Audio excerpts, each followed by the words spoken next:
We're off on a new adventure. After a scramble to rebook our flight 2 days before we were to leave due to an airline strike, we managed to get on the plane and start our exciting 22-day Mediterranean cruise. Our flight stops in Paris for a scramble to catch our transfer to Barcelona, Spain. Our first stop is to the ATM to pick up some euros. We soon discovered that 2 of our 5 bags didn't make the transfer from Paris, but they'll be on a later flight tonight and be delivered to the ship tomorrow. We stopped for a little lunch. Well, maybe not so little. Before we get on the shuttle bus to the Christopher Columbus Monument at the foot of La Rambla.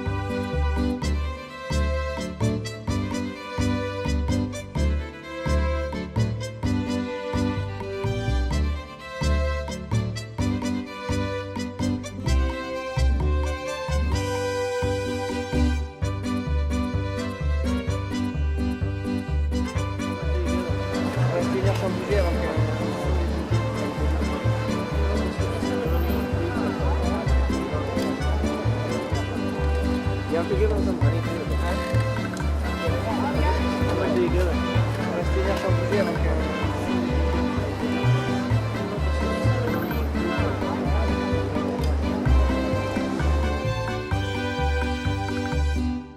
The next morning we hire a cab for the day. His name is Frank, and he gives us a great tour of Barcelona. There are good weather, good food, beaches.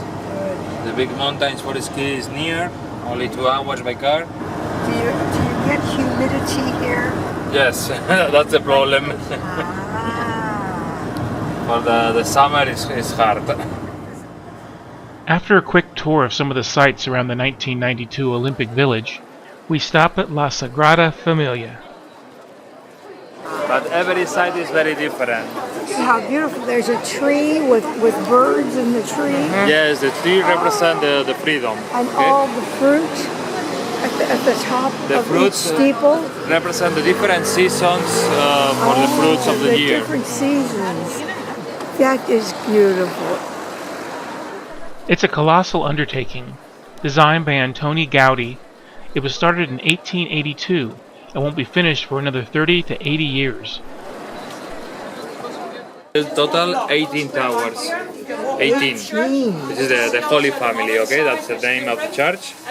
There are 12 towers around, 4 and 4, like the same number of apostles. 4 towers at the middle. This is birds, like the evangelist. This is this tower, and this side is Maria, and the central tower represents Jesus. Okay? When finished, the central tower will be the highest tower of Barcelona. Oh, really? And on the top with this kind of cross is like the sign of the architect, and the people can look the same cross for any way. Okay. Our next stop is Park Güell, another one of Gaudi's inspirations.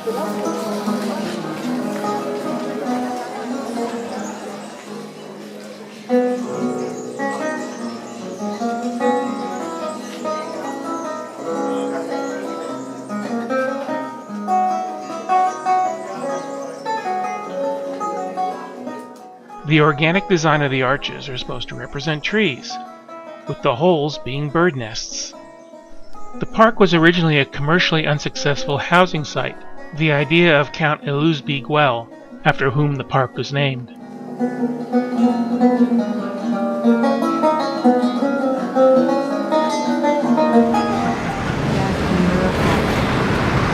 Beautiful buildings.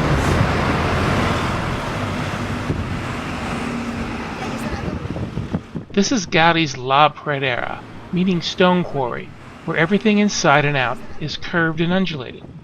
This is another Gaudi creation, Casa Batlló, also known as House of Bones, and the Colosseum, formerly the bullfighting arena. This is the Museu Nacional d'Art de Catalunya, where we were able to get some wonderful views of the city.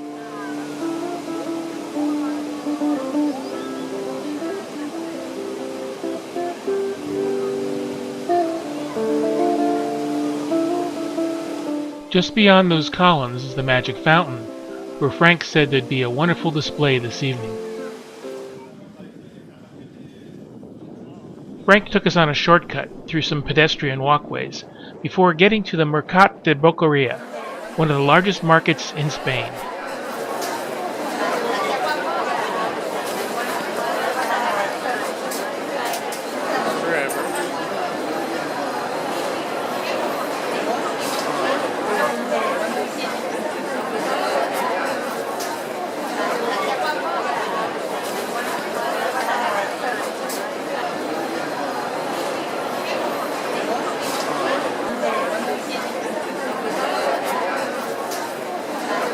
Here we're buying some Toroni. After tasting it, we wish we had bought more. After saying goodbye and attending our safety drill, we head toward the Spanish village, where later we had reservations for a flamenco show. We were told that the stories and the emotions depicted in the flamenco shows were that of the persecution of the gypsies and the exile from their land. But for now, it's just sightseeing and shopping. Here we come across some interesting sculptures on some handrails, each one representing a different type of artistry.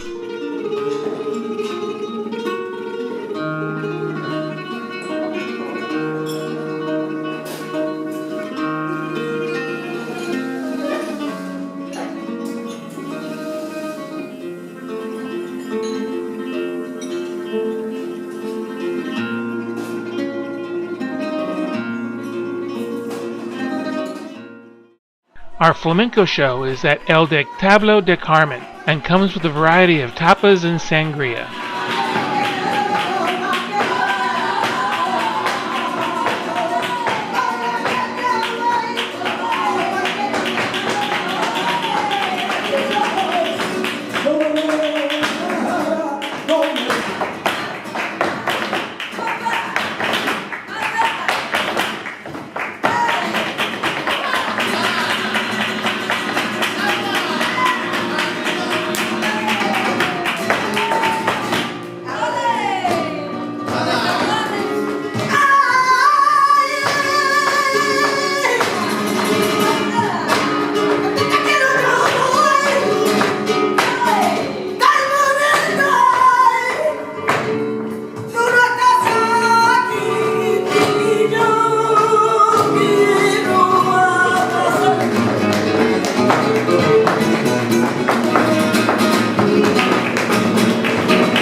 After the show, we made the short walk down to the magic fountain.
The next day we're at sea, and after a brisk walk around the deck,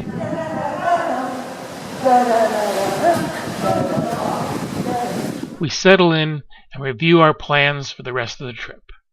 That evening's our first formal night, and a chance to indulge in some of the fine cuisine, with dishes like this Maine lobster appetizer, as well as celebrating Ed's birthday. Our next port is Marseille, France.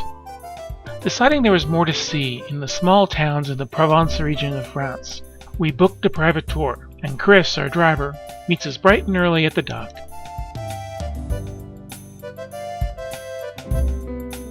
Our first stop is Arles, known for its Roman ruins and the fact that Vincent van Gogh lived here between 1888 and 1889, producing over 300 paintings and drawings during his time here.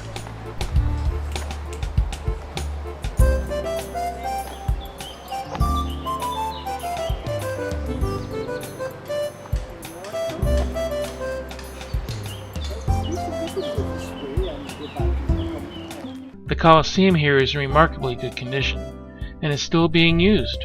We saw signs for an upcoming bullfight. Arles is also known for their abundance of cicada, which come out in the late summer. The sunflowers Yes. here. Yes. Oh my. This was Van Gogh's inspiration for his painting Cathay Terrace at Night. So I think, I'm not sure you can go inside right now because of the... No, not the wedding. It's somebody who died. Oh, funeral. Funeral. I was looking for the word.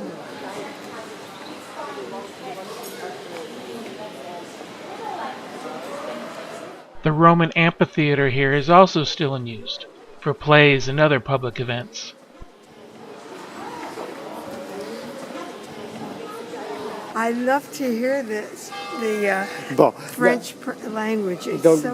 dans la voiture, je vous mettrai quelques chansons françaises. You know, j'en peux ça en français. I say that in the car, I will put some French songs. Maybe you know some of them. La vie en rose. Oh, yes, of course, the young road.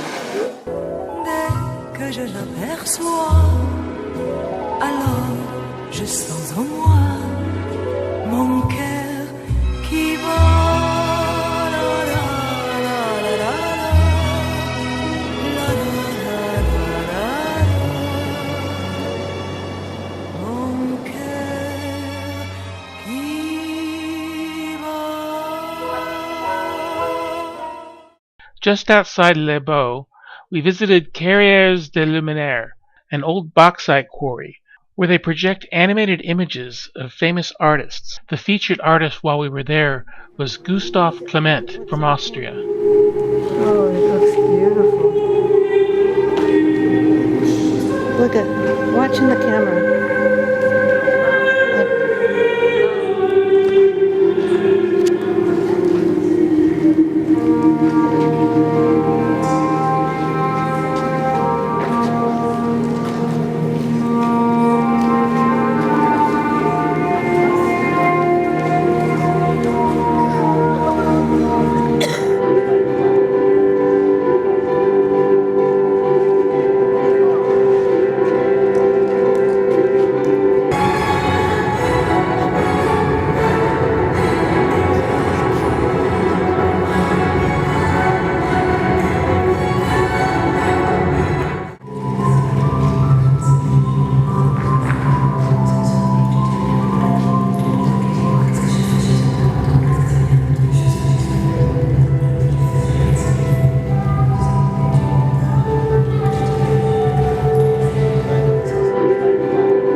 Our next stop is the small mountain village of Les Baux, known to be one of the most picturesque villages in France.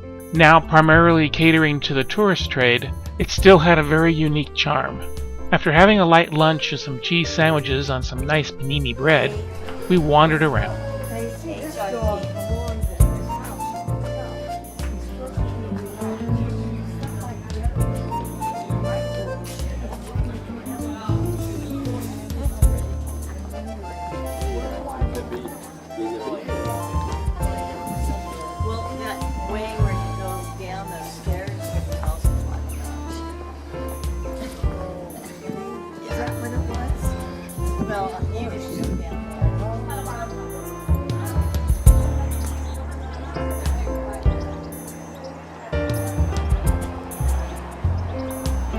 One of our stops in town was an old doll museum with a collection of old handcrafted dolls. Look at how cute this is. Something you can see in here, like a little I didn't village. even notice that.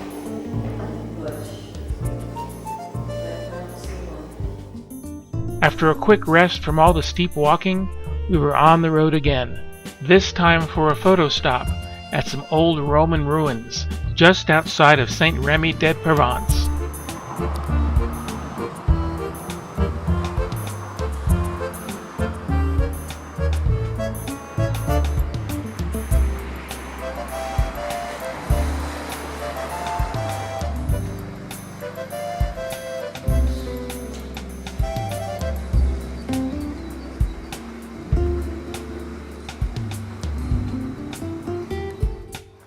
Just across the highway was another area that was an inspiration to one of Vincent van Gogh's paintings.